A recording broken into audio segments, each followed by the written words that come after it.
Sarah's fingers trembled as she adjusted the red silk dress she'd bought specifically for this moment, the one David had complimented 3 months ago at her friend's birthday party. Across from her at Le Bernardin, Manhattan's most romantic restaurant, David was studying the wine list with unusual intensity. The small velvet box she'd glimpsed in his jacket pocket when they embraced at the entrance should have filled her with pure joy. Instead, a cold knot was forming in her stomach. The October evening had painted Central Park West in brilliant gold, and from her studio apartment window that morning, Sarah had watched the leaves dance in the autumn breeze. At 28, she was exactly where her carefully crafted life plan dictated she should be. Senior architect at Morrison & Associates, a prestigious firm overlooking Bryant Park. Her apartment, though small, was perfectly curated with mid-century furniture and minimalist art that spoke to her aesthetic sensibilities. The view of the Hudson River had cost her an extra $500 a month, but it was worth it for moments like these when the setting sun turned the water into liquid copper. Sarah Chen had always been a planner. While other kids played with dolls, she'd sketched her dream wedding in the margins of her notebooks. A small ceremony in a stone chapel in Vermont, surrounded by maple trees and the kind of timeless beauty that belonged in fairy tales. Her Korean-American mother had encouraged this trait, praising Sarah's organization skills and attention to detail. "Successful people plan ahead," she'd say, watching Sarah color-code her high school schedule. Even now, her brown leather planner sat in her purse, every page meticulously filled with deadlines, appointments, and life goals mapped out in neat handwriting. 8 months. That's exactly how long she and David had been together, right on schedule, according to the relationship timeline she'd researched extensively on psychology blogs and dating advice columns. Month 6 had brought their first, "I love you," whispered on a rainy Sunday morning in his Brooklyn Heights apartment. Month 7 had included the introduction to both sets of parents over separate dinner parties that Sarah had orchestrated with diplomatic precision. Month 8 should culminate in an engagement, followed by a spring wedding, and eventually the life she'd envisioned since she was 12 years old. But something felt wrong. David, usually chatty and animated, had grown distant over the past few weeks. His responses to her texts about weekend plans came hours later, filled with maybes and "we'll see," phrases that made her chest tighten with anxiety. When she'd suggested looking at apartments together, he'd changed the subject to his work project deadlines. Last weekend at her college roommate's engagement party, he'd barely spoken to anyone, spending most of the evening on his phone. She remembered their first date with perfect clarity. They'd met on Hinge after 3 months of carefully curated profile optimization. Sarah had spent hours selecting photos that showed her adventurous side while maintaining an air of sophistication. David's profile had checked every box on her mental list. Successful marketing director, well-traveled, close with his family, and handsome in that approachable way that suggested stability rather than drama. Their first meeting at Brooklyn Bridge Park had felt like destiny. They'd walked for hours, talking about architecture and travel dreams, sharing stories about their families and career ambitions. "You know exactly what you want," David had said that night, a note of admiration in his voice as she described her 5-year plan. "I've never met anyone so organized." At the time, she'd taken it as a compliment. Now, watching him fidget with his napkin while the sommelier poured their wine, Sarah wondered if that same quality had become a source of pressure between them. She'd noticed how his jaw tensed whenever she mentioned future plans, how he'd grown quiet when she'd shown him photos of engagement rings on Pinterest, casually asking which style he preferred. The waiter approached with practiced elegance, describing the evening's specials in detail. Sarah ordered the sea bass, her appetite completely gone, while David chose the lamb without really listening.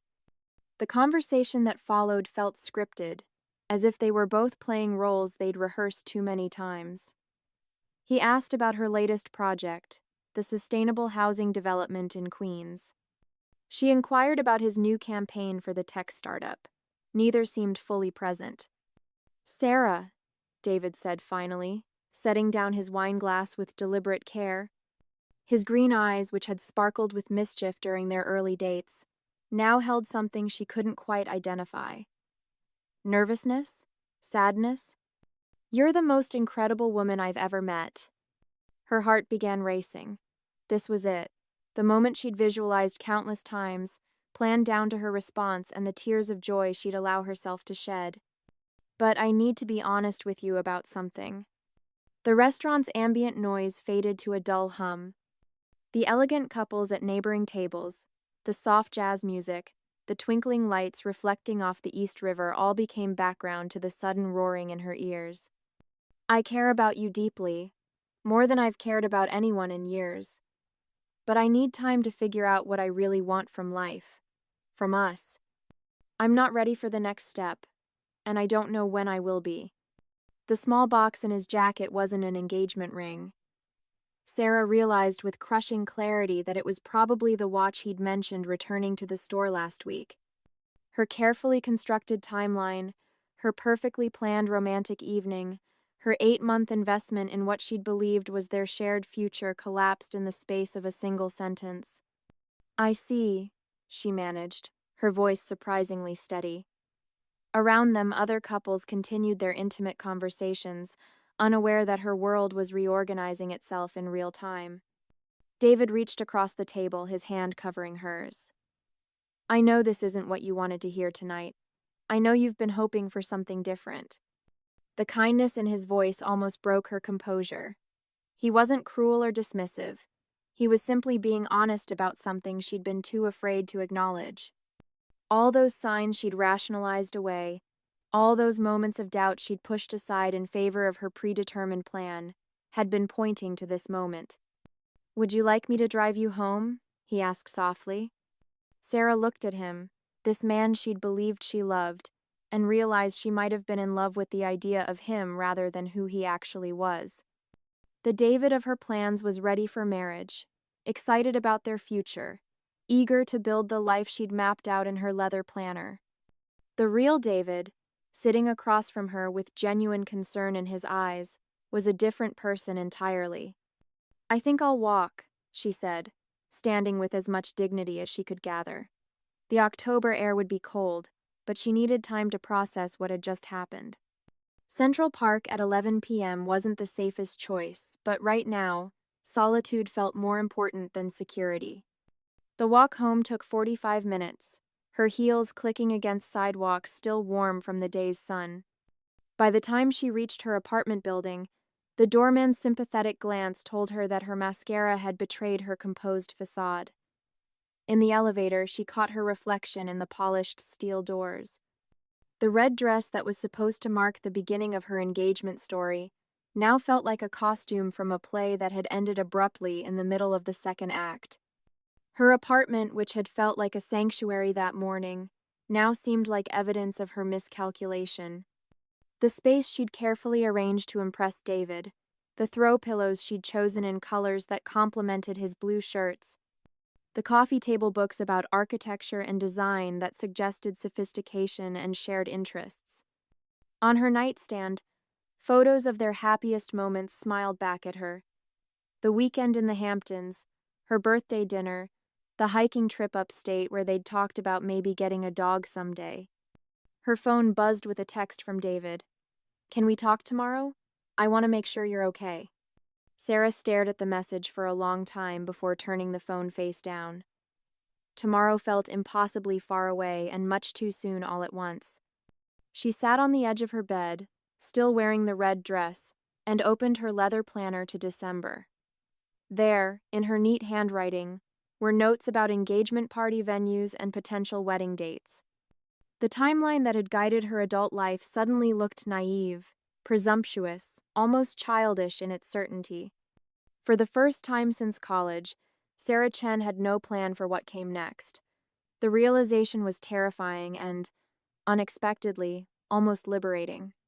She'd spent her entire adult life planning for love instead of simply experiencing it. Maybe it was time to learn a different way of being in the world, one that didn't require everything to fit into predetermined boxes and carefully managed timelines. Outside her window, The city hummed with the energy of 8 million people living their unplanned lives, making mistakes, falling in love, getting their hearts broken, and somehow finding ways to keep going. For the first time in months, Sarah felt like she might be one of them. I think we should break up. The 5 words circled through Sarah's mind like vultures at 3 in the morning as she sat on her bathroom floor, mascara creating dark rivers down her cheeks. Her phone lay beside her on the cold tile, screen cracked from when she'd thrown it against the wall earlier that evening. The device felt like her last connection to a world that had suddenly stopped making sense. 2 weeks had passed since that dinner at Le Bernardin, and Sarah's carefully maintained apartment now resembled a crime scene. Takeout containers from seamless orders she'd never opened cluttered her kitchen counter, their contents growing cold and forgotten. Laundry spilled from her hamper onto the hardwood floor she'd once kept spotless. The plants by her window, previously watered with religious precision, drooped with neglect. Outside her 19th floor window, Manhattan pulsed with its relentless energy, yellow cabs honking through the night, people rushing to late dinners and early morning shifts, the city's heartbeat unchanged by her personal apocalypse. Sleep had become impossible. Sarah would lie in bed replaying every conversation, every glance, every moment from their 8 months together, searching for clues she'd missed. The rational part of her brain, the part that had earned her a degree from Columbia and a partnership track at Morrison and Associates, knew that David had been honest. He cared about her but wasn't in love. Simple, direct, final. But her heart rejected this explanation with the fury of a body rejecting a transplant. Maya Chen knocked on her door at 7 a.m. on a Thursday, using the spare key Sarah had given her when they'd been roommates after college. They'd stayed close even after Maya moved to her own place in Williamsburg, their friendship surviving career changes, family drama, and Maya's own messy breakup the previous year. A data scientist at a biotech startup, Maya approached problems with the same analytical precision Sarah used for architectural drawings. She found Sarah exactly where she'd expected, hunched over her laptop at the kitchen table, still wearing yesterday's clothes. "When's the last time you showered?" Maya asked, setting down a bag from Levain Bakery and surveying the disaster zone that was once her friend's sanctuary. "David said he cared about me deeply," Sarah said without looking up from her screen. "Deeply. You don't use that word unless there's something more, right? I've been going through our text history, and 3 weeks ago he said he loved spending time with me. Loved. Present tense."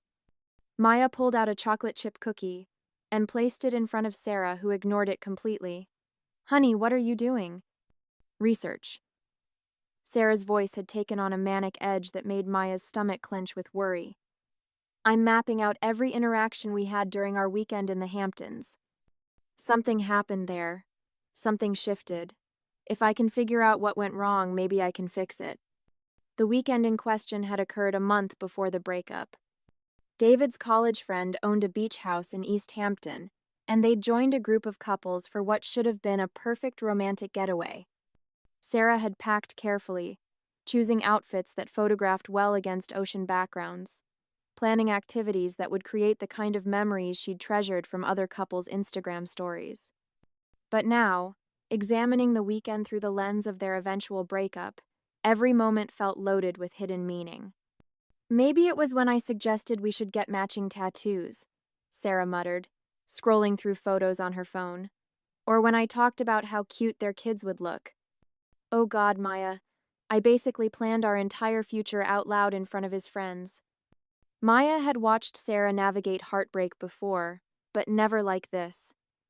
Previous relationships had ended with sadness, wine, and recovery weekends that included spa treatments and extensive debriefing sessions. This felt different. Sarah wasn't just sad, she was obsessed. Over the past week, Maya had received increasingly frantic texts at all hours.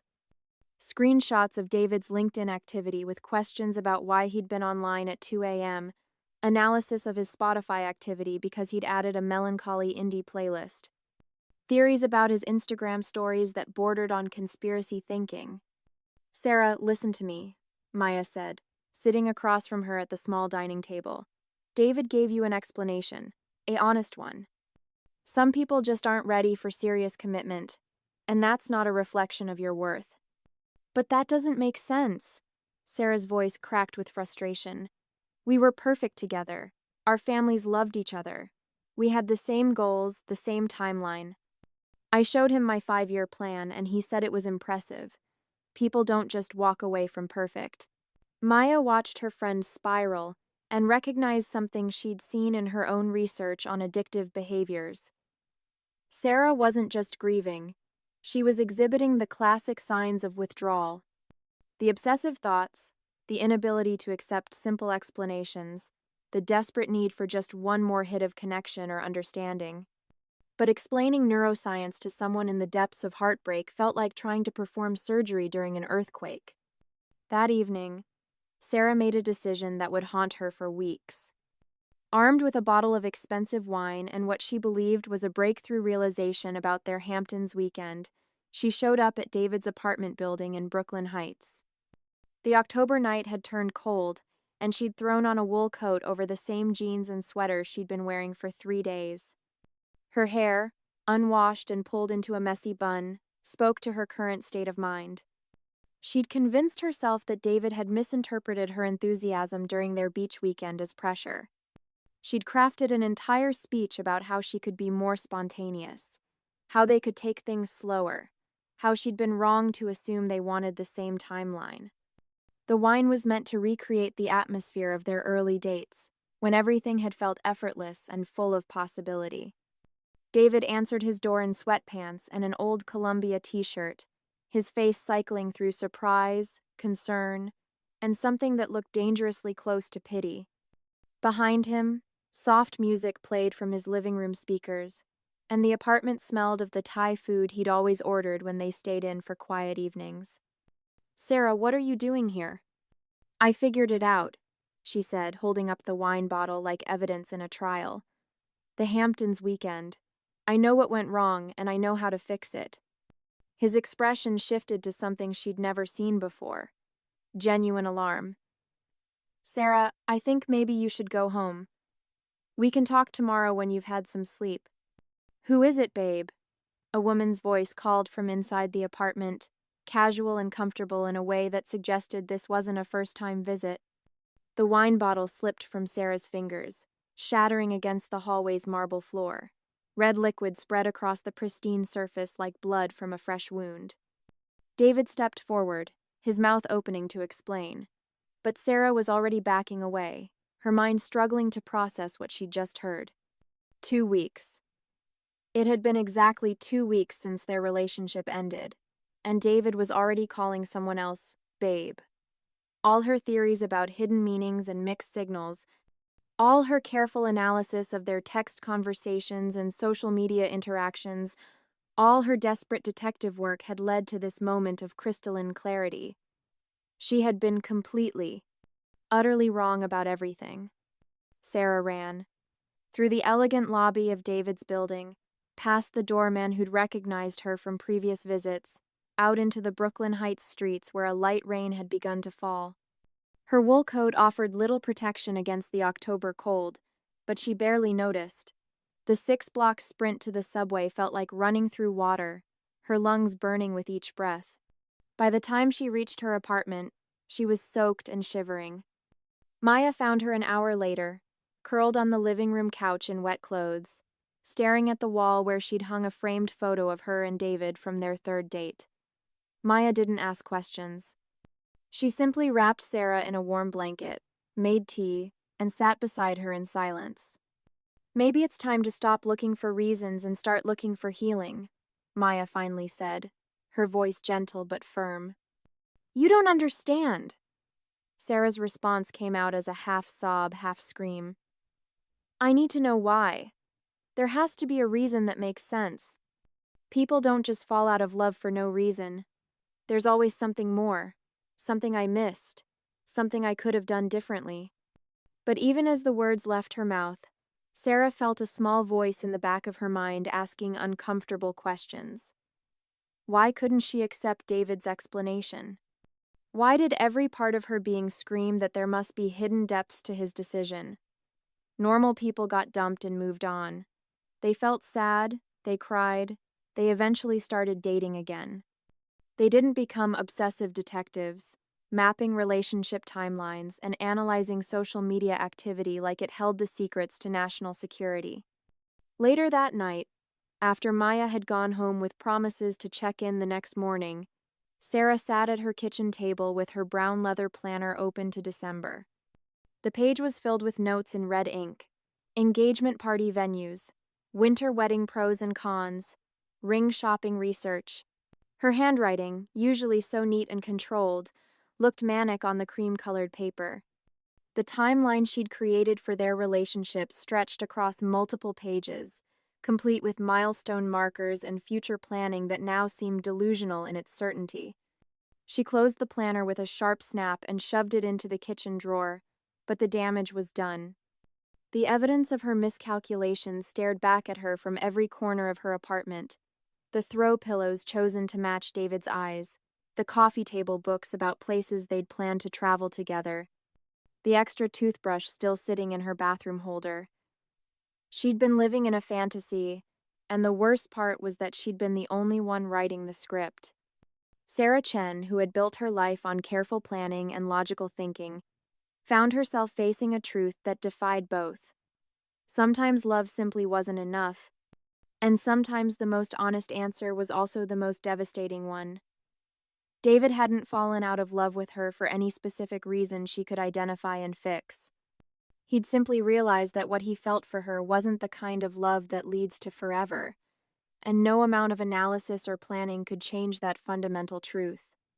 The rain continued to fall against her windows, washing the city clean while she sat in the wreckage of her perfectly planned life, finally beginning to understand that some kinds of pain couldn't be solved with logic or preparation. Some kinds of loss just had to be survived.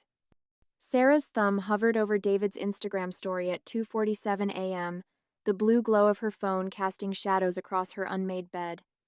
She'd watched this particular 15-second clip 23 times in the past 6 hours. The footage showed David laughing at some rooftop bar in Soho, his head thrown back in genuine amusement while friends she didn't recognize raised cocktails and a toast. She hit replay for the 24th time, studying his face with the intensity of a forensic analyst, searching for any trace of sadness, regret, or the hollow look of someone missing their ex-girlfriend. She found none. 3 months had passed since that devastating night in Brooklyn Heights, and Sarah's carefully constructed professional life was beginning to crumble. At Morrison & Associates, she sat through client meetings with glazed eyes, nodding at appropriate intervals while her mind wandered to questions that consumed her waking hours. Had David been unhappy for longer than he'd admitted? Was there someone else even before their breakup? Her phone buzzed constantly with notifications she couldn't resist checking, and she'd developed elaborate excuses for stepping out of presentations to refresh social media feeds.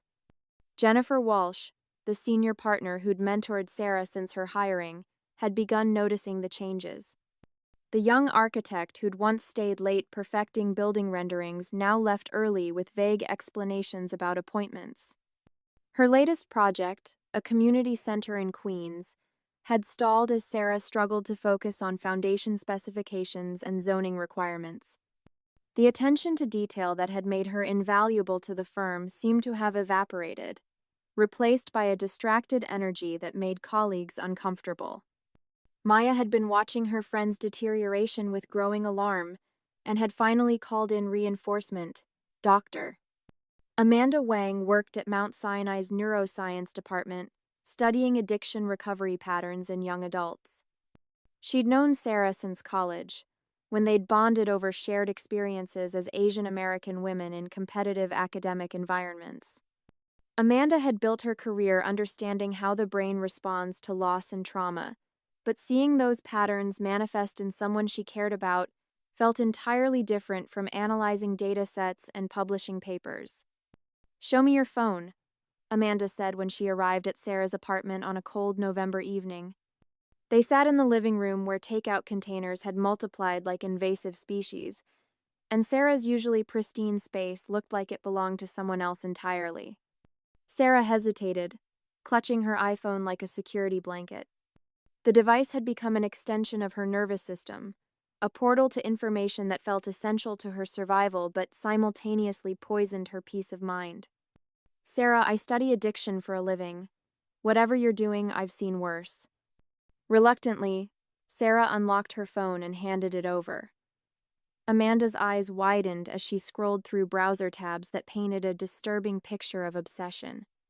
Instagram, LinkedIn, Spotify, even Venmo transactions where Sarah had tracked David's spending patterns. Each piece of information had felt like a small victory when discovered, a momentary relief that quickly dissolved into a deeper craving for more data, more insight, more connection to someone who no longer wanted to be connected to her.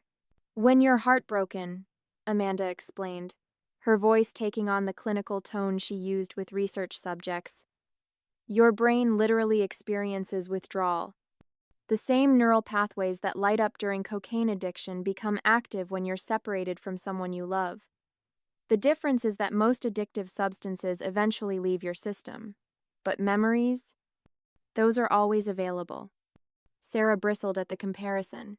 She wasn't some street addict desperately seeking her next fix. She was simply trying to understand what had happened, to process the end of an important relationship like any rational person would. But even as she formed these protests in her mind, she remembered the relief that washed over her whenever she found new information about David's life, followed immediately by the need to search for more. "Look at this," Amanda continued, pulling up research on her laptop. Brain scans showed identical activation patterns between people experiencing cocaine withdrawal and those dealing with romantic rejection.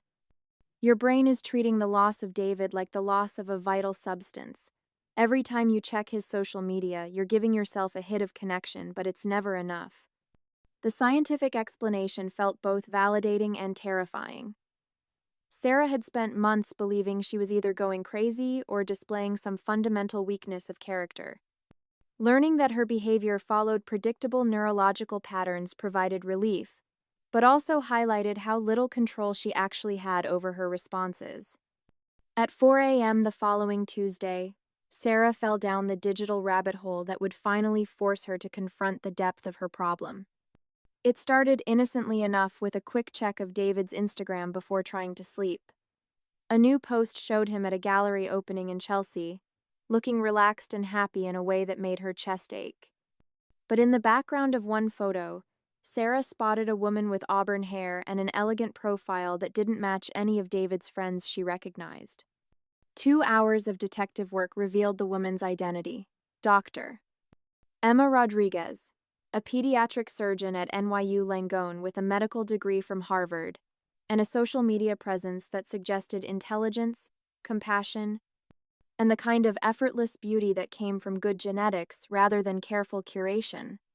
Emma's Instagram revealed hiking trips in the Adirondacks, volunteer work with refugee families, and a smile that made Sarah understand exactly why David might have been ready to move forward so quickly.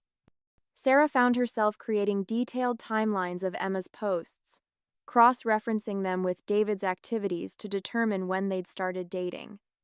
She screenshotted photos to analyze later, compared Emma's accomplishments to her own, and constructed elaborate theories about how they'd met.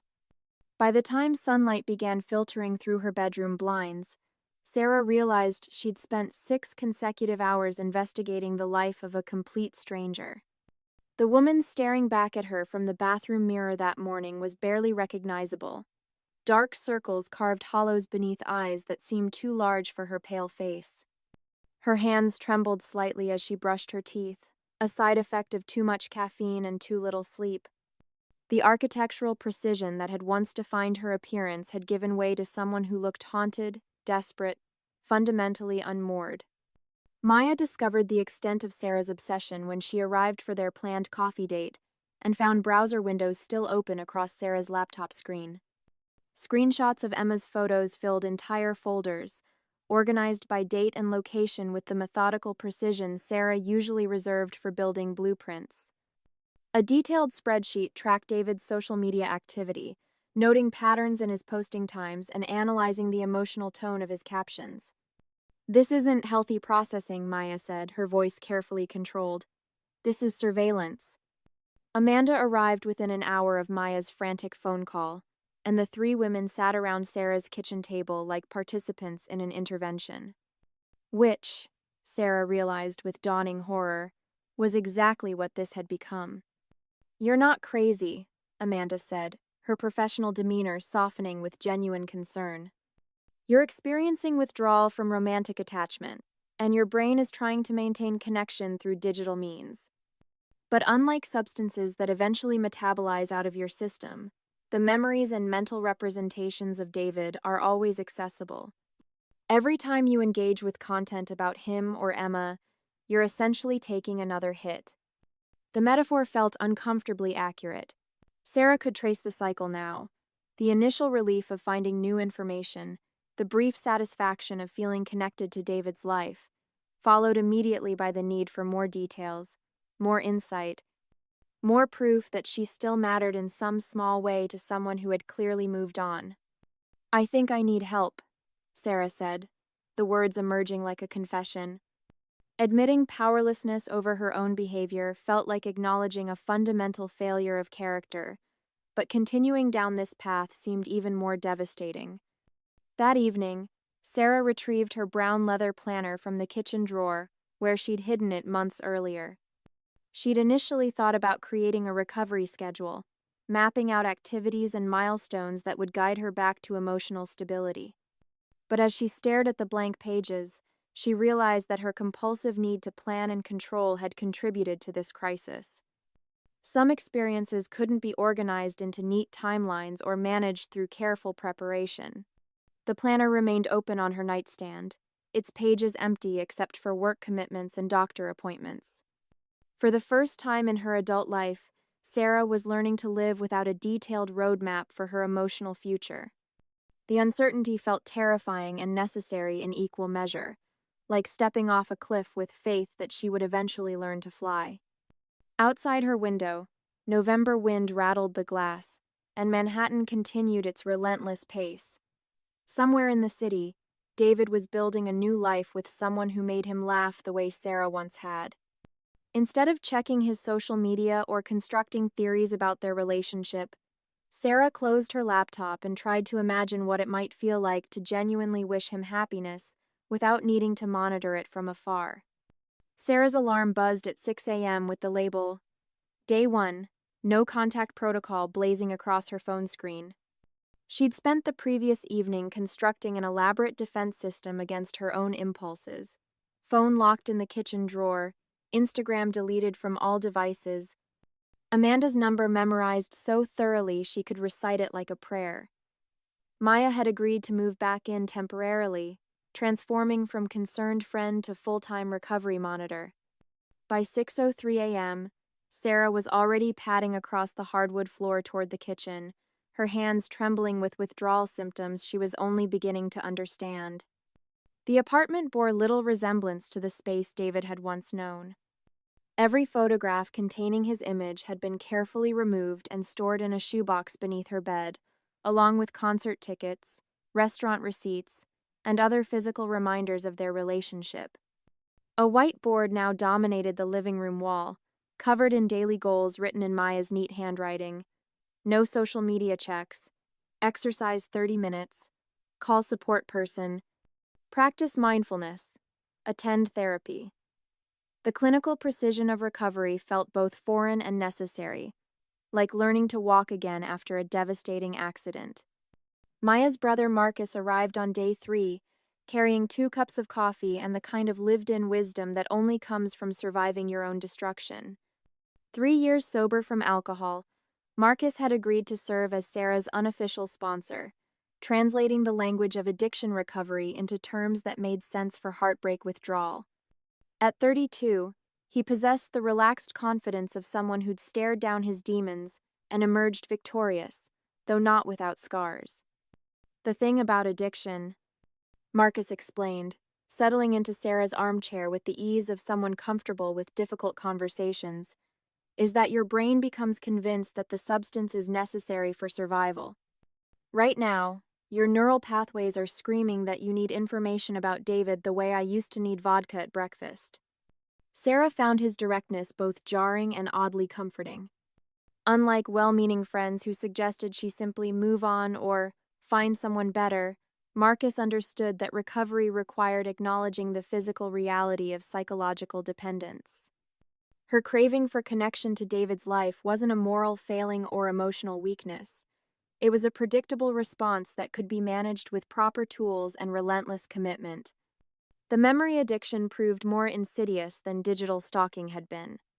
Without access to fresh content about David's current life, Sarah's mind began feeding her an endless highlight reel of their relationship's greatest hits. She would find herself replaying their first kiss outside the Brooklyn Bridge subway station, the morning he'd made pancakes while she worked on blueprints at his kitchen table, the night they'd stayed up until dawn, planning a hypothetical trip to Japan they would never take together. Logic felt powerless against these mental ambushes. Sarah could recite Amanda's explanations about dopamine pathways and withdrawal symptoms, could understand intellectually that these memories were simply neurons firing in familiar patterns, but knowing the science didn't diminish their emotional impact. Each day became a battle between rational Sarah, who understood that David was gone and recovery was necessary, and addicted Sarah, who whispered seductive theories about second chances and timing.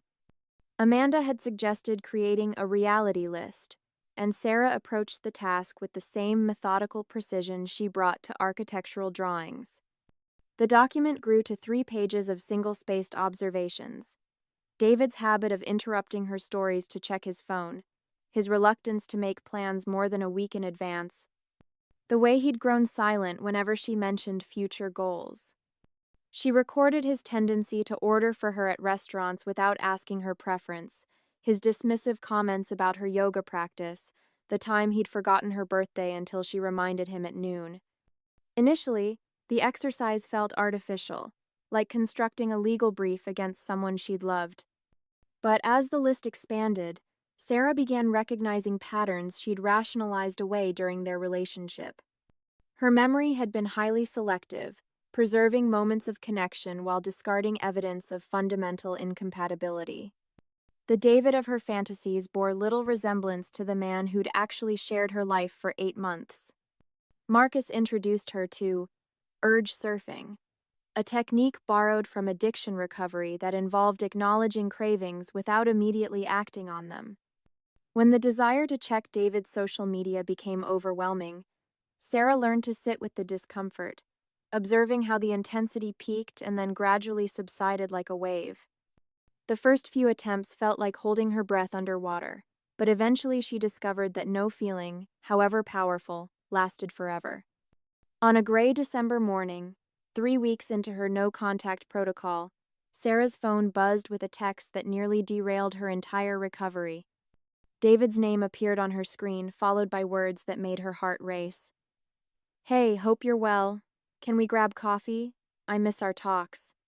Sarah stared at the message for 2 hours, her phone resting on the kitchen table like a loaded weapon. The addicted part of her brain erupted in celebration, interpreting David's outreach as validation of every fantasy she'd constructed about their inevitable reunion. This was the second chance she'd been unconsciously waiting for, proof that their connection transcended his previous uncertainty about commitment. But Amanda's warnings echoed in her memory like alarm bells. "The most dangerous moment in recovery," she'd explained, "is when the person who broke your heart reaches out with seemingly innocent contact. Your brain will interpret any communication as evidence that reconciliation is possible, even when logic suggests otherwise." Sarah's hands shook as she scrolled through her contacts, landing on Amanda's number instead of typing a response to David. The neuroscientist answered on the second ring, her voice immediately shifting to professional mode when she heard Sarah's emotional state. "Walk me through what you're feeling right now," Amanda said, and Sarah described the war raging between hope and rational thought. The way David's message had instantly reactivated every neural pathway she'd been working to quiet. Together, they crafted a response that felt both honest and protective. "Thank you for reaching out. I'm focusing on my healing right now and need to maintain some distance. I wish you well." The words felt inadequate to express the complexity of her emotions, but Amanda emphasized that recovery communication needed to be clear rather than comprehensive. Hitting send felt like jumping off a cliff, terrifying and liberating in equal measure. Sarah immediately wanted to recall the message, to soften its boundaries with explanations about her recovery process or reassurances about her feelings for him. But Marcus, who'd arrived for their afternoon check-in, physically removed the phone from her hands. David's response came 20 minutes later. "I understand. Take care of yourself." The kindness in his words made Sarah's chest ache with familiar longing, but something else emerged alongside the pain: relief. For months she'd craved closure, some final conversation that would explain everything and ease her suffering. Now she realized that the closure she'd been seeking wasn't David's to provide. Real healing wasn't about David's words or actions. It was about her own relationship with memories, expectations, and the uncomfortable truth that some losses couldn't be rationalized away or transformed into learning experiences. Recovery meant accepting that she might always feel some sadness about their relationship's end while refusing to let that sadness control her present choices. That evening, Sarah retrieved her brown leather planner from its drawer exile and opened it to a fresh page. Instead of relationship timelines and romantic milestones, she began tracking different metrics: 3 days without checking David's social media, 1 successful urge, surfing session, a morning when she'd woken up without immediately thinking about him. The planner had evolved from a tool for controlling her romantic future into an instrument for documenting her emotional recovery. Maya found her at the kitchen table that night, writing in careful script across the December pages. "How are you feeling?" she asked, settling into the chair that had once been David's preferred spot during their weekend breakfast routines. "Different," Sarah said, considering her words carefully. "Not better exactly, but different. Like I'm learning to be a person who exists outside of missing someone." The admission felt fragile and significant, a recognition that identity could exist independently of romantic attachment.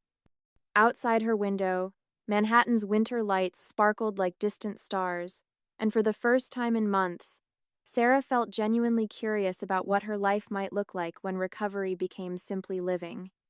The future remained uncertain, but uncertainty no longer felt like a crisis to be solved through obsessive planning or digital surveillance. Recovery, she was learning, wasn't about forgetting David or pretending their relationship hadn't mattered. It was about expanding her definition of herself beyond the person who'd been left behind, discovering what remained when the addiction to another person's attention finally began to fade. 6 months later, Sarah stood on the same Soho rooftop where she'd once obsessively watched David's Instagram stories at 3 in the morning. But this time, she was here celebrating her promotion to senior project manager at Morrison & Associates, surrounded by colleagues who'd watched her transform from a distracted shell of herself into someone who commanded meetings with quiet confidence. When David appeared at the bar with Emma, Sarah's heart didn't skip a beat or plunge into familiar despair. Instead, she felt something she hadn't experienced in over a year: absolutely nothing. And for the first time in months, nothing felt perfect. Spring had arrived in Manhattan with unusual gentleness, coaxing cherry blossoms from trees along the High Line and filling Sarah's apartment with light that seemed softer than she remembered.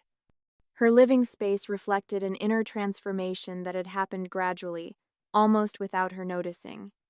The walls now displayed artwork she'd actually chosen rather than pieces selected to impress a boyfriend who no longer existed in her life. Plants thrived in corners where old photos of couple adventures had once gathered dust. A guitar leaned against the window, testament to the music lessons she'd started as part of her commitment to discovering who she was outside of romantic relationships. The woman inhabiting this space bore little resemblance to the one who'd sat on a bathroom floor 6 months earlier, clutching a cracked phone like a lifeline to someone who'd already moved on. This Sarah moved through her days with present moment awareness that felt foreign and precious. She no longer checked her phone compulsively or crafted elaborate theories about other people's social media posts. Uncertainty, which had once felt like a problem to be solved through meticulous planning, had become something she could tolerate and even appreciate. James worked in the environmental consulting division of her firm, and their connection had developed with organic slowness that would have frustrated the old Sarah beyond measure. He possessed the kind of steady intelligence that expressed itself through thoughtful questions rather than grand gestures, and their conversations ranged from sustainable architecture to childhood memories to books that had shaped their worldviews. When he'd asked her to coffee 3 weeks earlier, Sarah had felt the familiar urge to analyze his intentions and project potential relationship timelines into the future. But now she recognized these patterns like weather systems she could observe without being swept away by their intensity. Maya had noticed the change immediately. "You're different with him," she'd observed after meeting James at a group dinner in Greenwich Village. "You're not performing or trying to be the version of yourself you think he wants. You're just being Sarah." The insight had surprised Sarah with its accuracy. For most of her adult life, she'd approached romantic relationships like architectural projects, carefully planning each interaction to achieve desired outcomes. With David, she'd been so focused on building toward an imagined future that she'd never fully inhabited their present. With James, she found herself genuinely curious about who he was rather than whether he fit predetermined criteria for long-term partnership. Her healing journey had come full circle in unexpected ways. When Maya's own relationship imploded spectacularly that spring, Sarah found herself offering the same reality-based wisdom that Amanda and Marcus had shared with her. She helped Maya create healthy boundaries with her ex, taught her urge surfing techniques, and provided the kind of practical support that only someone who'd survived their own emotional apocalypse could offer. Amanda had even invited Sarah to speak with research subjects struggling with romantic attachment issues, transforming her personal experience into something that might help others navigate similar devastation. "Recovery isn't a destination," Sarah told a group of young professionals at Mount Sinai's Community Wellness Center. "It's a daily practice of choosing yourself over the addiction to someone else's attention. Some days are easier than others, but each choice to prioritize your healing builds strength for the next challenge." The words felt true in ways that surprised her. She'd initially thought recovery meant returning to her pre-David emotional state, but instead she'd discovered a version of herself that had never existed before. This Sarah could sit with discomfort without immediately seeking solutions, could feel sad about the past without being paralyzed by it, could be excited about the future without needing to control every variable. The ultimate test came at Lauren's wedding in the Hamptons, the same location where Sarah had once planned her future with someone who'd never shared her vision. She debated whether to attend, knowing David would be there with Emma, but decided that avoiding places or people because of past associations would shrink her world unnecessarily. She arrived alone and felt completely comfortable with that choice. When she spotted David and Emma near the cocktail hour bar, Sarah surprised herself by walking over to say hello. The conversation that followed felt surreal in its normalcy. David looked genuinely pleased to see her, commenting on how well she looked, asking about her work with the kind of casual interest appropriate between former partners who'd found peace with their past. Emma turned out to be genuinely lovely, with the kind of warm intelligence that made Sarah understand exactly why David had fallen in love with her. She spoke passionately about her work with pediatric patients, asked thoughtful questions about sustainable architecture, and possessed the natural ease that Sarah had always admired in people who seemed comfortable in their own skin. Watching them together, Sarah realized with crystal clarity that David had made exactly the right choice. They fit together in ways she and David never had, their conversation flowing with effortless rhythm that highlighted everything that had been forced about her own relationship with him. The reception unfolded like a gentle reminder of how much her relationship with happiness had changed.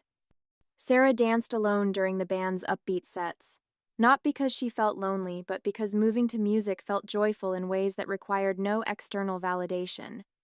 She watched other couples with genuine fondness rather than desperate yearning, feeling excited for friends who'd found compatible partnerships without needing to compare their love stories to her own. When James appeared beside her during a slow song, asking if she'd like to dance, Sarah felt grateful for his presence without needing it to define her worth. They swayed together under string lights strung between oak trees, talking quietly about the beauty of the evening and their mutual friends' obvious happiness. "What are you thinking about for the summer?" James asked as the song wound down. "Any big plans?" The old Sarah would have launched into detailed timelines, potential vacation destinations, relationship milestones she hoped to achieve before autumn. Instead, she found herself saying, "I'm learning to plan less and live more. Want to see where this goes?" The smile that spread across James's face told her this approach felt right to him too. He wasn't looking for someone to manage his romantic future any more than she was seeking someone to complete her sense of self. They were two whole people curious about sharing experiences without needing to predetermine outcomes. Later that night, back in her Manhattan apartment, Sarah sat by the window overlooking the Hudson River and reflected on how completely her definition of love had transformed. The greatest love story, she realized, wasn't about finding the perfect person who would solve all her emotional needs. It was about becoming a whole person capable of authentic connection without losing herself in the process. Heartbreak had been a devastating teacher, but it had taught her something invaluable: how to love without addiction, how to connect without dependency, how to plan for practical things while remaining open to beautiful surprises. The pain had been real and necessary, breaking down walls she hadn't even known she'd built around her capacity for genuine intimacy. Her brown leather planner sat on the nightstand, mostly empty except for work deadlines and friends' birthdays. No relationship timelines filled its pages, no romantic milestones marked its calendar. Sarah had finally learned that the best things in life couldn't be planned into existence. They could only be experienced with presence, courage, and the kind of openness that comes from surviving your own heartbreak and emerging stronger on the other side. Outside her window, the city hummed with 8 million stories of love found and lost, dreams achieved and abandoned, hearts broken and mended. Sarah felt grateful to be one of them, no longer trying to control her narrative but simply living it with authenticity and hope. The future stretched ahead, uncertain and beautiful, exactly as it should be,